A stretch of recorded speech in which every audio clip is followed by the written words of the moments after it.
사도행전 10장 1절에서 8절의 말씀을 읽으실 때 살아계신 하나님의 음성으로 들으시기를 바랍니다. 같이 읽겠습니다. 가이사랴에 고넬료라 하는 사람이 있으니 이달리아 부데라 하는 군대의 백부장이라. 그가 경건하여 온 집안과 더불어 하나님을 경외하며 백성을 많이 구제하고 하나님께 항상 기도하더니 하루는 제 9시쯤 되어 환상 중에 밝히 보매 하나님의 사자가 들어와 이르되 고넬료야 하니 고넬료가 주목하여 보고 두려워 이르되 주여 무슨 일이니까? 천사가 이르되 내 기도와 구제가 하나님 앞에 상달되어 기억하신 바가 되었으니 내가 지금 사람들을 요바에 보내어 베드로라 하는 시몬을 청하라. 그는 무도장인 시몬의 집에 유숙하니 그 집은 해변에 있다 하더라. 마침 말하던 천사가 떠나매 고넬료가 집안 하인들과 부하 가운데 경건한 사람 하나를 불러 일을 다 이루고 요바로 보내니라. 아멘. 한국 교회를 향해서 미래가 불안하다고 많은 사람들이 걱정을 합니다. 특히 미래를 짊어지고 나갈 교회학교 아동부 수가 급격히 줄어들고 있기 때문에 그렇습니다.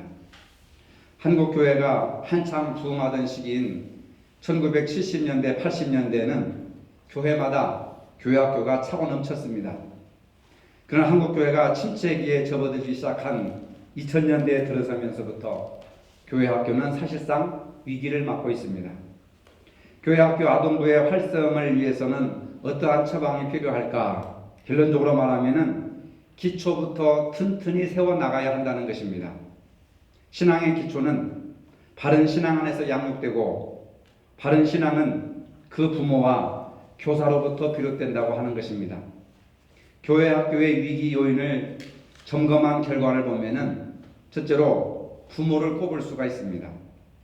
장로회 총회 연구 결과에 의하면은 교회 학교 위기 중에 첫 번째가 가정의 신앙 교육의 부재다.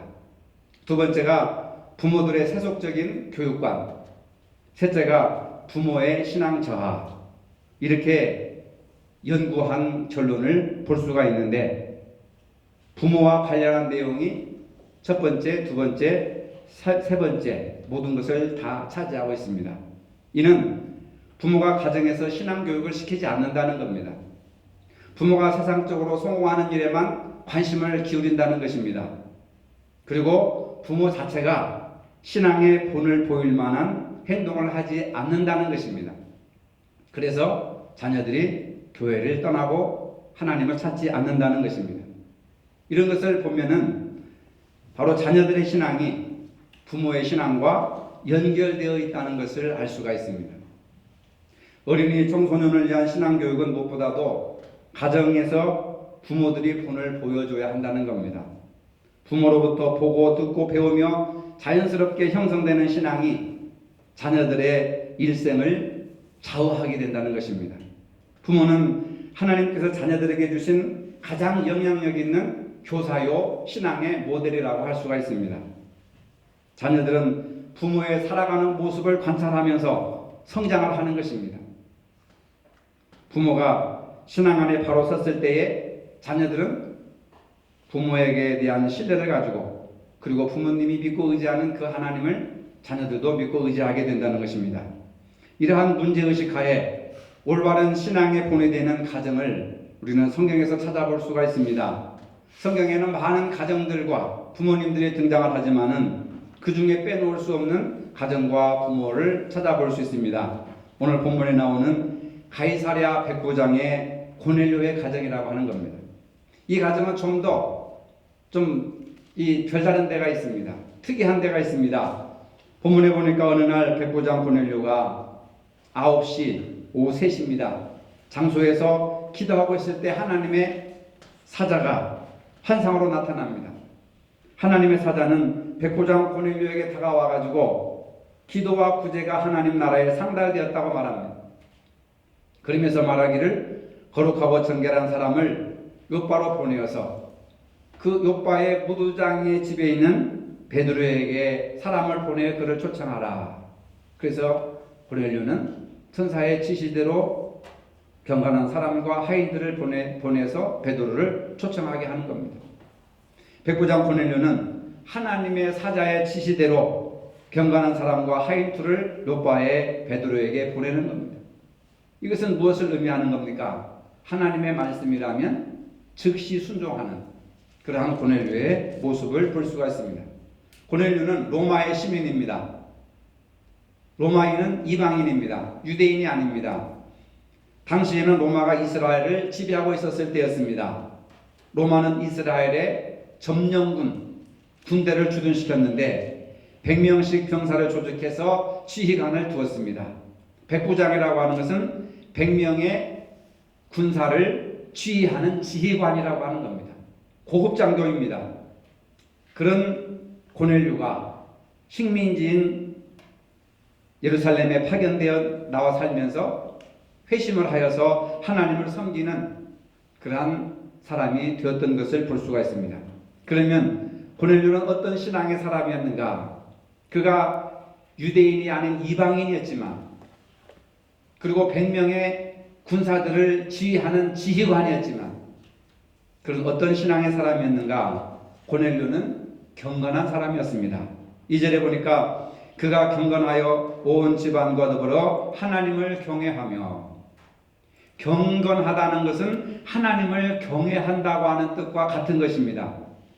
고넬료 한 사람만 경건한 것이 아니라 온 집안과 더불어서 하나님을 경외하였다.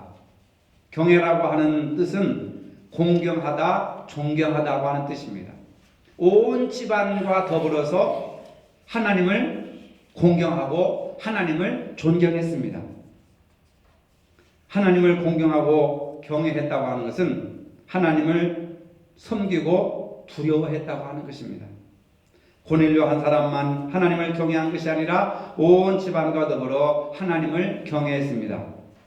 자녀들에게 하나님을 경외하는 신앙을 가르쳤고, 그리고 하나님을 섬기는 법을 가르쳤고, 예배하는 모습을 자녀들에게 가르쳤습니다. 그것은 말로만 훈계한 것이 아니라 친히 고넬료가 본을 보였다고 하는 것입니다. 여러분, 교육 중에서 가장 효과적인 교육은 잔소리가 아닙니다. 회초리가 아닙니다. 부모가 성경 읽고 기도하고 하나님께 예배하고 섬기는 모습을 보여주는 것밖에 없습니다. 경험을 통한 교육이 가장 효율적이고 효과가 있다는 것을 말하고 있는 것입니다. 그래서 하나님을 경외하는 모습을 예배를 통해서 보여주고 있습니다. 온 가족이 함께 하나님께 예배하는 가정이 되었습니다. 오늘날 많은 사람들은 예배를 부담스러워합니다. 바쁜 일상 속에서 한가한 사람들이나 교회 나가고 또 거기에 열심히 있는 열성 팬들이나 주일날 교회 나가서 예배 드리는 것이지, 할 일이 많고 또 직장 생활도 해야 되고 사업도 해야 되는데 어느 천년에 교회 나가서 한가하게 예배 드리고 있느냐, 그런 생각을 하는 사람들이 부지기수입니다. 그러나 범사가 잘 되고 강건해지려면은 하나님 앞에 먼저 예배의 제단을 쌓아야 된다는 것을 믿으시기를 바랍니다.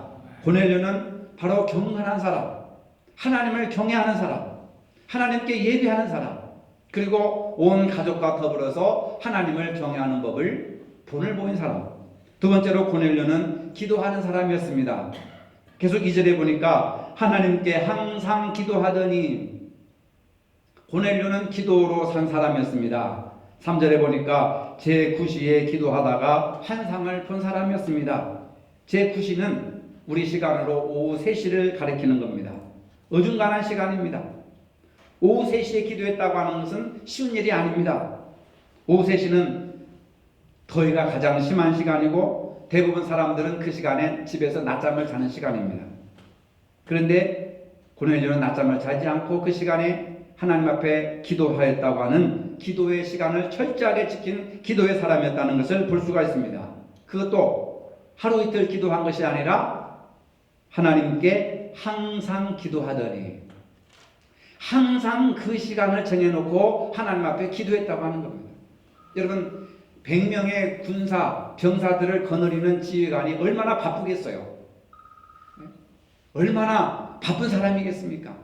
그런데 시간을 정해놓고 하나님 앞에 기도한다고 하는 것이, 그것도 항상 기도한다고 하는 것이 얼마나 하나님을 섬기는 것을 귀하게 여겼으면 그런 기도의 사람으로 성경이 기록되었을까. 매사의 기도로 하나님께 묻고 또 기도에서 하나님께 응답해 주시는 것을 가지고 문제 해결을 찾았다고 하는 겁니다. 사실 고넬료는 이방인이기 때문에 하나님 앞에 기도할 필요가 없습니다. 백부장이니까 업무가 바빠서 굳이 오후 시간에 항상 기도하지 않아도 됩니다. 그는 유대인이 아닙니다. 이방인입니다. 그럼에도 시간을 정해놓고 기도의 시간을 가졌다고 하는 것입니다. 왜 그렇습니까? 하나님을 경외하는 사람이기 때문에 그렇습니다. 고넬료는 하나님을 예배하는 사람이기 때문에 항상 기도하는 신앙생활을 했던 것을 볼 수가 있습니다. 기도하지 않는 것은 마치 호흡을 하지 않고 사는 것과 마찬가지입니다. 여러분, 숨 안 쉬고 살아갈 수 있습니까? 사람은 5분 이상 숨을 쉬지 않으면 죽습니다. 얼마나 답답하겠습니까? 고넬료는 이러한 행동을 본을 보였고 처자식들이 그것을 보고 배웠다고 하는 것입니다. 뿐만 아니라 고넬료는 구제하는 사람이었습니다. 2절에 보니까 백성을 많이 구제하고, 그냥 구제한 것이 아니라 많이 구제했다. 많이라고 하는 뜻은 크게라고 하는 뜻도 있지만 자주라고 하는 뜻도 있습니다. 그러니까 한 번 구제하면 찌찌하게 몇십 원, 몇백 원 준 것이 아니라 몇만 원, 몇십만 원을 가지고 구제를 하고 1년에 한두 번 행사로 한 것이 아니라 자주. 많이라고 하는 것은 양도 따지지만 이 숫자도 따지는 겁니다. 그래서 크게 구제하고 자주 구제했다는 뜻입니다. 구제라고 하는 것은 자선을 하고 자비를 베풀었다고 하는 겁니다. 그러니까 고넬료는 가난한 사람들을 많이 도와주고 자주 도와주었고, 얼마나 많이 구제했는지 22절에 보니까 유대인들이 칭찬을 했습니다. 유대인들이 이방인을 칭찬했습니다. 아주 이례적인 겁니다. 고넬료는 의인이요 하나님을 경외하는 사람이라 유대 온 족속이 칭찬하더니, 유대인들이 이방인을 칭찬한다고 하는 것이 이게 쉬운 일이 아닙니다. 고넬료는 바로 유대인들로부터 칭찬을 받았습니다. 신앙생활을 잘하는 사람은 주변 사람들로부터 존경과 칭찬을 듣습니다. 그는 이방인이었지만은 기독교를 받아들여서 경건한 자세로 하나님께 예배드리고 기도하고 그리고 많이 자주 구제에 힘썼던 사람임을 볼 수가 있습니다. 그가 드린 기도와 구제가 하나님 앞에 상달되어 기억하신 바가 되었다 하는 겁니다. 이게 중요한 것입니다. 그가 구제를 하고 그가 기도를 하고 그가 경건한 삶을 살았던 것을 하나님이 다 지켜보셨다는 겁니다. 지켜보셨을 뿐만 아니라 하나님께서 기억하셨다는 겁니다. 오늘 저와 여러분들의 예배드리는 모습과 기도하는 모습과 그리고 여러분들이 선행하는 모든 것을 하나님이 예리한 눈동자로 감찰하시고 지키시고 그리고 보시는 것만이 아니라 하나님께서 기억하신다. 꼭 여러분들이 하나님께서 기억하신다는 것을 기억하시기를 바랍니다. 고넬료는 신앙생활의 근본이 무엇인지를 잘 알았습니다. 어떻게 하는 것이 하나님을 잘 믿는 것인지, 경건한 삶을 살고 기도하는 삶을 살고 구제하는 삶을 살았는데 이것이 바로 신앙의 근본적인 요소라고 하는 겁니다. 이것이 바로 경건한 삶의 모습이라고 하는 겁니다. 두 번째로 고넬료 가정은 온 집안과 더불어 하나님의 말씀을 들었다고 했습니다. 33절 시간이 없어서 본문을 다 읽지를 못했지만 33절에도 보면 고넬료가 베드로를 초청해서 만나면서 이렇게 말합니다. 이제 우리는 주께서 당신에게 명하신 모든 것을 듣고자 하여 다 하나님 앞에 있나이다. 하나님이 나타나신 것이 아닙니다. 지금 온 가정 식구들이 그리고 고넬료를 아는 모든 집안 가족들이 베드로를 기다리고 있는 겁니다. 베드로 앞에서 말을 하면서 모든 것을 듣고자 하여 다 하나님 앞에 있나이다. 베드로를 기다리면서 하나님 앞에 있다고 고백을 하는 겁니다. 그것은 하나님께서 베드로에게 하신 말씀을 듣기 위해서. 베드로가 하는 모든 말씀은 사람이 하는 말이 아니라 하나님께서 베드로를 통해서 말씀하시는 그 말씀을 듣고자 우리는 하나님 앞에 있나이다. 베드로 선생님 앞에 있습니다 하는 것이 아니라 하나님 앞에 있나이다. 이렇게 고백을 하는 겁니다.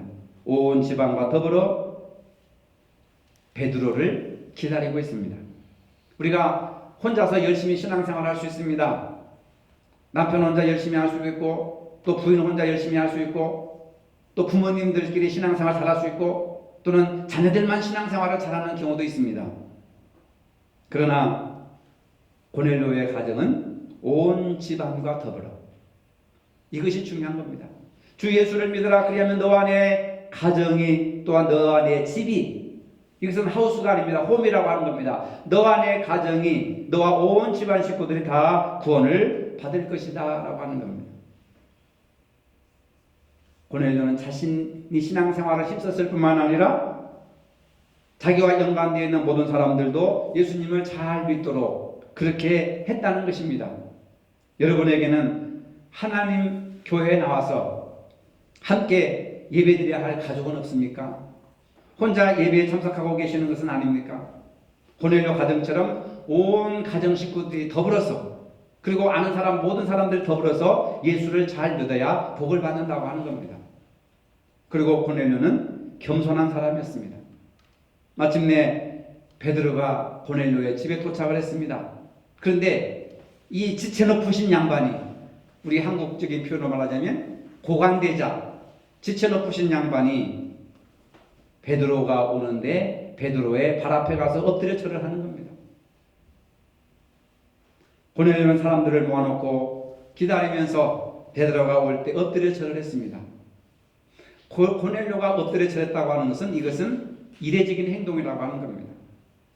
백부장인 고넬료는 로마의 고급 장교입니다. 반면에 베드로는 초라한 어부입니다. 세상에서 아무 직급도 없습니다. 계급도 없습니다. 잘난 것이 하나도 없습니다. 식민지 고급 장교가 피식민지 국민 앞에 절을 한다고 하는 것은 있을 수 없는 일입니다. 베드로는 사회적인 지위가 없을 뿐만 아니라 초라한 일개 어부에 불과한 것입니다. 로마 군인들은 법을 보면은 오직 황제 앞에서만 절을 하고 황제의 신발에만 입을 맞추는 것이 예의로 되어 있습니다. 황제 외에는 그 어떤 대상에게도 무릎을 꿇어서는 안 됩니다. 그런데 고넬료는 일개 어부에 불과했던 사람에게 엎드려 절을 했습니다. 왜 그랬을까? 왜 이런 파격적인 행동을 하고 있을까? 베드로가 초라한 어부였고 또 어부의 직분을 가진 그러한 사람에 불과했지만은 그 베드로를 하나님이 보내신 사람이라고 고넬료는 생각했기 때문에 그렇습니다. 하나님이 우리 가정을 구원시키기 위해서 하나님이 저 베드로 선생님을 우리에게 보내셨다. 그래서 베드로를 영접한 것이 아니라 그 베드로가 가지고 있는 하나님의 말씀을, 베드로를 하나님처럼 떠받들고 경배했기 때문에 베드로에게 절을 할 수 있었던 겁니다. 만약에 그가 권세를 가지고 왔고 재물을 가지고 왔고 세상 살아가는 처세술을 가지고 왔다면 절을 하지 않았을 것입니다. 하나님의 말씀, 우리를 구원하시고 우리를 살리시는 하나님의 말씀을 가지고 오신 분이기 때문에 직급을 보지 않고 겉모습을 보지 않고 그 중심에 있는 베드로에게는 하나님 말씀 앞에 절을 했다고 하는 것입니다. 우리는 세상적인 기준으로 사람들을 판단합니다. 나보다 못하고 나보다 못 가졌고 나보다 더 열등한 사람을 보면 은근히 무시하는 경향이 있습니다. 그래서 나는 저 사람보다 훌륭해. 그래서 비싼 옷을 입고 비싼 가방을 가지고 비싼 차를 타고 또 비싼 아파트에 살면서 우월감에 사로잡혀 있습니다. 그렇지 못한 사람들을 은근히 무시하는 경향이 있습니다. 그러나 고넬료는 세상적인 기준으로 사람을 판단하고 평가하고 사람을 외모로 본 것이 아니라 하나님의 말씀, 그 사람 속에 있는 하나님의 말씀, 그것을 귀하게 여겼다는 겁니다. 33절에 보니까 내가 곧 당신에게 사람을 보내었더니 오셨으니 잘하였나이다. 이제 우리는 주께서 당신에게 명하신 모든 것을 듣고자 하여 다 하나님 앞에 있나이다. 여러분, 고넬료가 베드로에게 구할 것은 뭐겠습니까? 돈이겠습니까? 명예겠습니까? 권세겠습니까? 하나님의 말씀입니다. 고넬료가 베드로를 하나님이 보낸 사람으로 영접하고 있습니다. 베드로를 업으로 보지 않았습니다.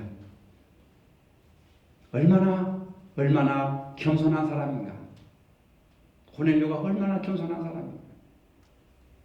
겸손한 사람은 사람을 외모로 평가하지 않습니다. 겸손한 사람은 어느 사람이든 하나님이 나에게 보내준 사람이라고 생각해서 구걸하러 온 거지까지도 귀하게 대접할 줄 아는 그러한 영성을 가져야 된다는 것입니다. 그들은 말씀을 듣고자 하는 마음으로 모였습니다. 다시 말하면 말씀을 사모하기 위해서 모였다는 겁니다. 주께서 당신에게 명하신 모든 것을 듣고자 합니다. 내가 듣고 싶은 것만 듣고 듣기 싫은 것은 버리고 그런 것이 아니라 하나님께서 베드로 선생님에게 명하신 모든 말씀을 듣고자 하는 겁니다. 여러분, 설교를 모든 것을 들으시기를 바랍니다. 설교의 모든 것을 들어야 돼요. 자기 마음에 들면 아멘하고 자기 마음에 안 맞으면 누구를 친다 뭐 이런 생각을 하면 안 돼요.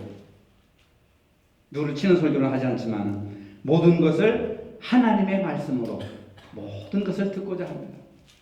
여러분들도 설교를 들을 때에 사람의 소리로 듣지 않고 입에서 나오는 설교자의 입에서 나오는 모든 하나님의 말씀을 듣고자 합니다. 주여 들을 수 있는 길을 열어주시고 들을 수 있는 마음을 주시고 들을 수 있도록 집중하게 해주옵소서. 그렇게 기도를 해야 됩니다. 왜? 하나님 앞에 있다고 하는 거예요.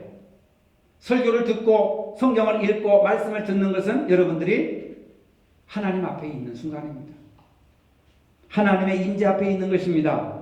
고넬료가 베드로 앞에 엎드릴 수 있었던 것은 베드로의 입에서 나오는 말씀은 하나님의 입에서 나오는 말씀으로 생각했다고 하는 것입니다. 이것이 바로 예배드리는 올바른 자세라고 할 수 있는 것입니다. 성경은 하나님의 말씀입니다. 설교는 하나님의 말씀을 오늘의 삶 속에 적용하도록 하나님의 말씀을 선포하는 것입니다. 오늘 이 시간 여러분들은 다 하나님 앞에 있음을 믿으시기를 바랍니다. 엎드려 절하는 마음으로 말씀을 들어야 하는 것입니다. 그 말씀을 마음속 깊이 생각하면서 새겨야 합니다. 그리고 그 말씀을 하나하나 적용시켜 나가야 되는 것입니다. 이것이 바로 성숙해지는 믿음이라고 하는 거예요. 많은 분들이 나는 수년 동안 교회를 다녔는데 믿음이 성장하지 않고 믿음이 생기지 않아서 답답하다. 그런데 한편 설교가 하나님의 구원과 은혜와 축복이 얼마나 많이 선포되어 있는지 그냥 여러분들이 다 소멸시켜버리기 때문에 신앙이 성장하지 않습니다. 하나님 나에게 주시는 말씀으로 듣고 가슴속에 새기고 묵상하고 그리고 그것을 하나하나 적용해 나가보세요. 얼마나 기쁨이 오고 얼마나 즐겁고 그러면서 실천해 가는 과정 속에서 우리의 신앙이 날마다 성숙해진다고 하는 겁니다. 말씀과 현실이 차이가 나기 때문에 신앙생활을 하면서 갈등이 오는 겁니다. 말씀대로 살고 싶은데 현실은 동떨어지니까 내가 어떻게 처신을 해야 되나? 이런 말씀대로 살지 못하는 나는 죄인인가 보다. 차라리 교회를 멀리 떠나자. 교회를 안 나가는 게 낫다. 이런 식으로 해가지고 자포자기하는 경우가 얼마나 많은지 모릅니다. 갤럽이라고 하는 사람이 있었는데 이 사람이 심리학을 전공했습니다. 우리나라에서도 선거 때만 되면 갤럽 여론조사를 하잖아요. 그 갤럽 여론조사를 발명한 갤럽 조지 갤럽이라고 하는 사람이 있었는데 이 사람이 미국 사람들을 상대로 해가지고 현대인들에게 최대의 관심사가 뭔가 분석을 해보니까 행복이라는 거예요. 행복. 현대인들이 가장 추구하는 것이 행복이다. 근데 그 행복을 가지고 어떻게 해야 행복한가 하고 여론조사를 실시했답니다. 미국 사람들을 상대로 해가지고. 그런데 결과를 보니까 가장 행복한 사람은 생생한 종교적 체험을 가진 사람들이고 가장 불행한 사람은 알코올 중독자였다. 이런 갤럽 연구를 조사 발표했습니다. 현대 사회 속에서 가장 행복한 사람이 생생한 종교적 체험을 가진 사람들이고, 가장 불행한 사람들은 알코올 중독자였다고 하는 겁니다. 진정한 신앙을 체험하고 신앙생활을 통해서 하나님을 체험하고 예수 그리스도를 체험하고 성령을 체험하고 말씀을 체험하고 그렇게 살아가는 사람이 미국 사회에서 가장 행복하게 살고 있더라는 겁니다.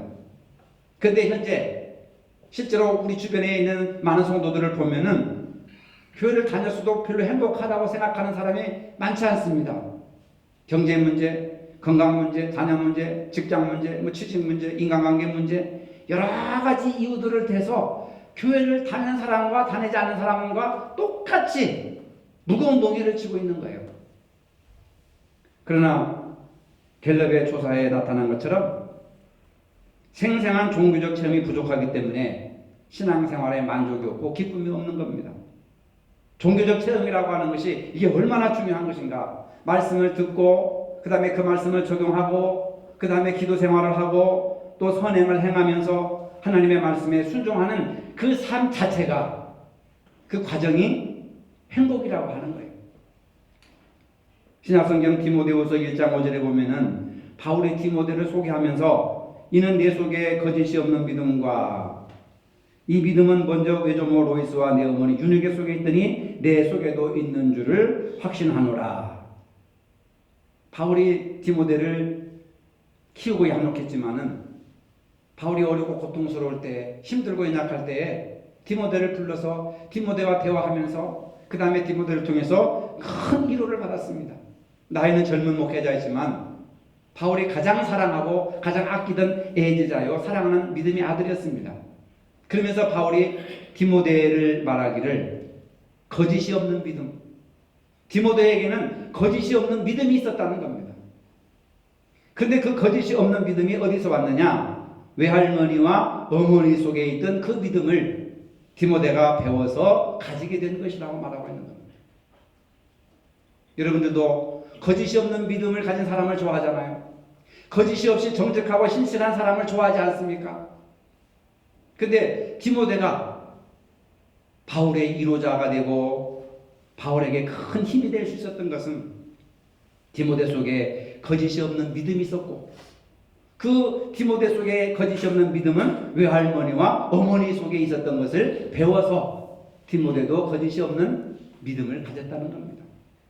요즘 아이들 보면은 부모님 앞에서는 공부 열심히 하는 척, 성실한 척, 그 다음에 교회 열심히 다니는 척, 선한 척 다 합니다. 근데 그 아이들의 모습을 보면은 부모님들이 그냥 쓰러질 정도로 충격을 받는 그런 이상한 행동들을 많이 하는 것을 볼 수가 있습니다. 심지어는 믿음도 거짓된 믿음, 잘못된 믿음을 위장하고 있을 때가 많이 있다고 말입니다. 그러나 디모데는 거짓이 없는 믿음을 가진 거예요. 그 믿음은 외할머니와 어머니로부터 배워서 그 디모데가 체득한 것입니다.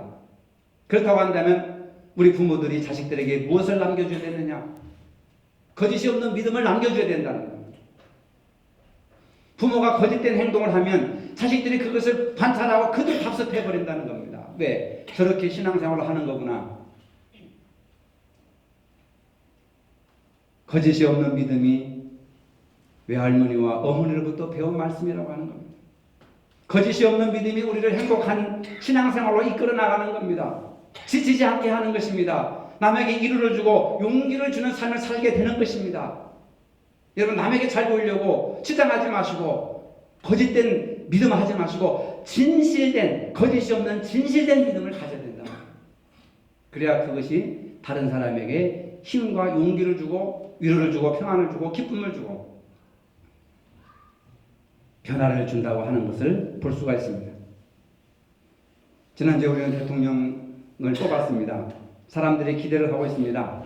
우리나라는 진보와 보수로 나뉘어서 자기 취향대로 대통령을 뽑지만은 미국에서는 대통령을 평가하는 기준이 있습니다. 첫째로 어느 가문 출신인가, 둘째로 어느 학교 출신인가, 경제력은 어느 정도인가, 부인의 지성과 인격은 어떤가, 이 네 가지 기준을 가지고 대통령을 등급을 매긴다고 하는 겁니다.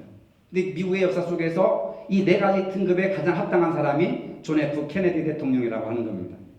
그는 명문가에서 태어났고 세계 최고의 하버드 대학을 졸업했고 돈도 엄청나게 많고 그리고 그 배우자 제클린은 지성과 매력을 겸비한 여자였습니다. 근데 요한은 반대로 이 네 가지 기준에 전혀 맞지 않는 사람이 있었는데 그분이 바로 아브라함 링컨입니다. 링컨은 가난한 농부집에서 태어났습니다. 중학교는 고사하고 초등학교도 제대로 졸업하지 못했습니다. 주경야독하던 독학생이었던데 대학은 꿈도 못 꿨습니다. 그렇지만 지금까지 미국인들이 가장 존경하는 대통령 1위를 꼽자면 존 F 케네디가 아니라 아브라함 링컨 대통령을 뽑는다는 겁니다. 지금도 일리노이주에 가면은 자동차 번호판에 랜드 오브 링컨이라고 해서 링컨의 땅이라고 하는 자동차 번호판을 지금도 달고 다닌다는 겁니다. 그만큼 미국 사람들에게 있어서 아브라함 링컨은 존경의 아이콘으로 자리 잡고 있습니다. 그런데 무엇이 미국인들을 이렇게 존경할 만큼 아브라함 링컨이 훌륭했던가 하면은 링컨은 바로 나사렛 예수 그리스도의 이름으로 그의 삶을 충실하게 배우고 실천했기 때문이라고 평가하고 있는 겁니다. 나사렛 예수 그리스도의 마음으로 살았다는 겁니다. 그리스도의 마음을 닮은 대통령, 그가 바로 아브라함 링컨이라고 하는 겁니다.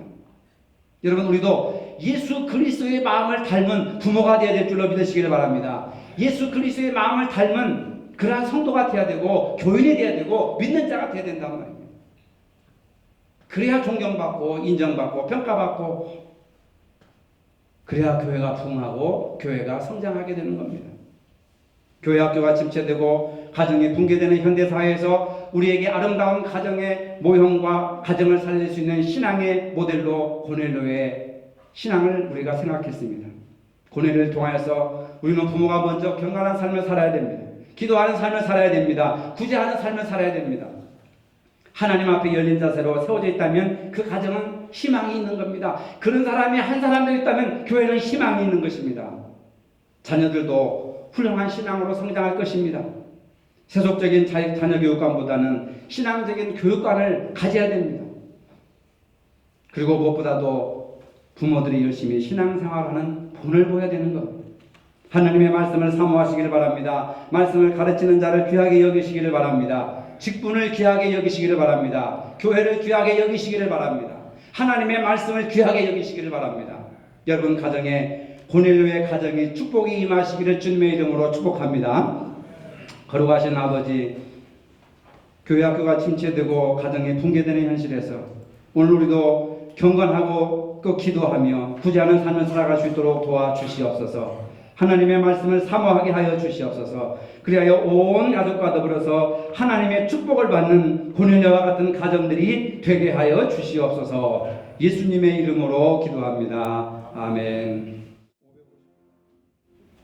이제는 우리 주 예수 그리스도의 은혜와 하나님 아버지의 무한하신 사랑과 성령의 교통하심이 고넬료와 같은 신앙과 가정으로 살기를 원하는 모든 성도들 머리 위에 이제로부터 영원토록 함께 하시기를 축원하옵나이다. 아멘.